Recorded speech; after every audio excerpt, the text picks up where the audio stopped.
Before we get started, to reduce and avoid injury, you should check with your doctor before beginning any fitness program. By performing any fitness exercises, you are performing them at your own risk. Sooke Region Communities Health Network and Sooke Region Seniors Centre Without Walls will not be held responsible or liable for any injury or harm you sustained as a result of participating in our online fitness or information shared on our Zoom account, website, or social media channels. Hello, and welcome to Week 6 of the Sooke Region Communities Health Network's Falls Prevention Program. This week, we'll take some time to review the material that we've covered over the past 6 weeks.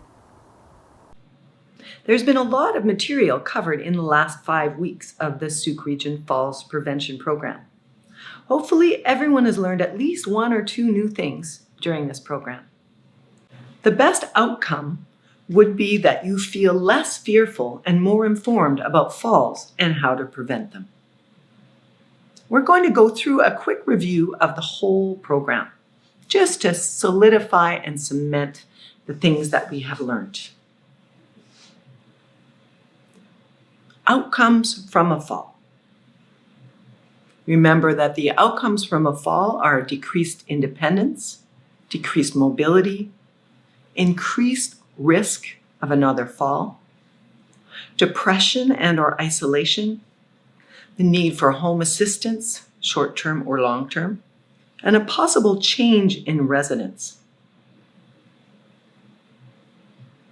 Do you feel you're less fearful about having a fall now compared to during the first class?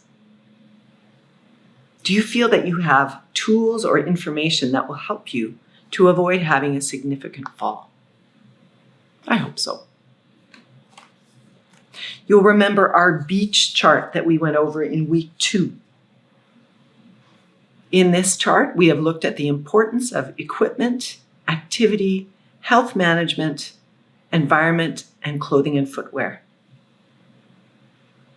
What we have learned can inform our choices. Education informs behavior. What we learn lets us choose how or what we choose to change. What are the things in this chart that you have already changed or still need a little bit of work to make sure that you're not at risk of falling? Here's our Make a Change chart. Remember, it's a process. You need to make it realistic. The first plan isn't always the best one. Buddies can help you to achieve success. It's really important to celebrate your victories, to acknowledge your effort. It's helpful to be adaptable. Sometimes less is enough. So remember this chart we looked at, starting with contemplation, thinking about what we need to make a change. If I were stronger, some things would be easier. Exercise would help. Then we move into the preparation stage. What should I do? A class? Go for a walk? Strength exercises would be helpful, but I don't like exercise. I don't have time. So look at those factors. Next step is planning. Choosing to do, in this case, 3 exercises a day. Or maybe I'll go for a 20-minute walk twice a week. Action, following through with your plan. Then maintain it. Make it a part of your daily life. Continue for 4 weeks up to 6 months. Notice the positive changes and celebrate them. Relapse. Things happen. Life gets in the way of our best intention, or sometimes illness or a hospital visit. Forgive yourself, move forward. Recovery takes time. If this happens, just go back, start again.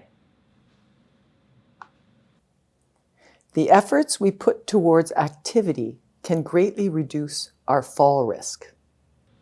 Remember the importance of exercise. Exercise helps compensate for age-related changes, sensory, reflexes, vision, hearing, strength, flexibility, and endurance. The activities you do should include flexibility, strength, endurance, balance, coordination, and gait. An activity that addresses 2 or more factors significantly decreases fall's risk factors. Things like Tai Chi, exercise classes, aquafit, walking, and dancing. Variety. Different movement activities condition your body in different ways.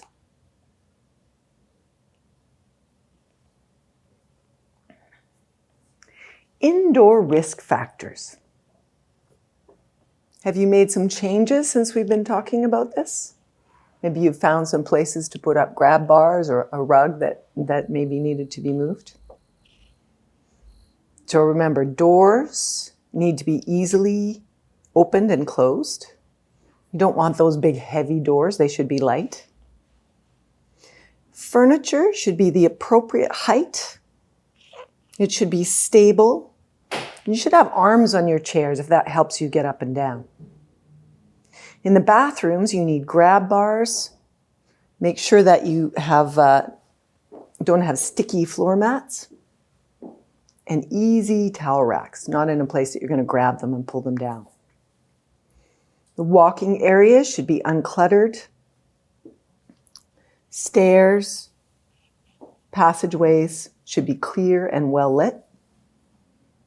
Lighting shouldn't be too dim, and it shouldn't create glare or harsh contrasts. Flooring, you need to avoid scatter rugs or mats. Clothing and footwear. Have you made some changes since we discussed this a few weeks ago? Remember, your clothing and footwear can be a risk factor. You want clothes that you can easily put on and off, that you're not fussing with zippers and fastenings. Nothing to trip over. Make sure your pants are kept up high so you're not tripping on your cuffs. And easy fasteners. Your footwear should be firm and stable with ankle support, a nice broad base of support to walk on. Really good tread that's not going to make you slip. And they should be easy to put on and off. As we age, things change. What can you do? So you remember this diagram. This shows us our vision changes, brain process changes, hearing and inner ear changes, changes in muscle, organ function, joints, and our proprioception. What you can do to keep yourself from falling as these change are make sure that you're getting exercise, you have a healthy diet, you're well hydrated, getting enough sleep, mental stimulation, social activities, you take good care of your feet, you have an annual doctor visit and vision test, and an annual medication review. And this last slide just reminds us how possible it is to make a change. The steps that we can do to change things in our lives to keep us less at risk for falling, and also just the possibility to just try again if you're not quite finding the right way to make it work immediately. You can use these tools to help you be at less risk for falling. Now, we'll give you the opportunity to retake the fitness assessment we did in week 1. I'm just going to go from sitting to standing and back down to sitting again. So we'll do one practice round just so you get the hang of it. Start sitting in your nice stable chair right up on the edge. Maybe it might help to bring your feet underneath you a little bit. And if you have difficulty with this move, you could have your walker right in front of you so you could lean on it. Brakes on, of course. So first, just lean your weight forward onto your feet. You could rest your hands on your knees or on your walker. Press your feet firmly into the floor and stand up. You might need to take a peek just to make sure the chair is still there, and then sit back down. So we're going to do that for 30 seconds. I invite you to count how many sit stands you do, and we'll record it, and then check at the end of the 5 weeks how that's changed. Ready? Go.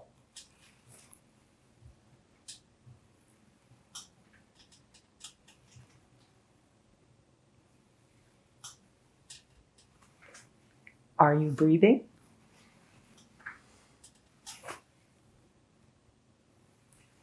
Halfway there.